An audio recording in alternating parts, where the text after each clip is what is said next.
উনি দেশ থেকে পালাচ্ছিল এই চক্রের মাধ্যমে। আমরা কাউকে এভাবে ছাড়ি না, নিয়ে এবং হত্যা করে তারপরে ছেড়ে দিই। পুলিশের কাছে শুনলাম এর জন্য অনেক ওসিও শান্তি পায়নি।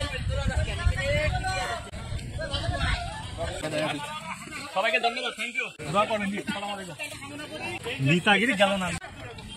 আমার যেহেতু পায়ের একটা ট্রিটমেন্ট করার দরকার এবং আমার মা অসুস্থ, গত বৃহস্পতিবার একজন লোকের মাধ্যমে তো ওনারা বলছে যেহেতু আমাদের মেডিকেল বিষয়ে এখন সমস্যা দেয় না, ভারত এর আগে মারে চিকিৎসা করাইছে, আমরা নিজেরও চিকিৎসা হয়েছি, যার কারণে আমার বলছে এখান থেকে একটা পাসপোর্টে বৈধভাবে ভিসা দিয়ে যাওয়ার একটা ব্যবস্থা করবো। সেই ক্ষেত্রে আমি আমার নিজের পাসপোর্টও নিয়ে আসছি। ওরা সেগুলো করে না, ওরা আমার অবৈধ পথে দিতে এসেছিল নদী দিয়ে, আমি সেখানে যাই নাই এবং না যাওয়া তো হাতে পায়ে কান্নাকাটি করছি। মূলত ওরা ছিল একটা চক্র, প্রতারক চক্র, আবার টাকা হাতে নেওয়া। আমার সেই দিন নির্মম নির্যাতন করে এবং তারা টর্চার করার পরে রাতে আমার অনেক আমার যেগুলো বিকাশ এবং আপনার এটিএম কার্ডের টাকা টুকা সেগুলো আমার সাথে যা ছিল সব নিয়ে আমরা বদ্ধ করে রাখছে প্রায় 3 দিন। রাতের বেলায় জমির মধ্যে নিয়ে যায়, নিয়ে বলে জবাই করে এরকম টাকা দাও। আমার হাতে কোথের কাছে টাকা দেবো, টাকা নাই। জীবননগর থেকে মোটর সাইকেলে তারা দুইজনের মাঝখানে আমার বসে নিয়ে যেতে চেয়েছিল।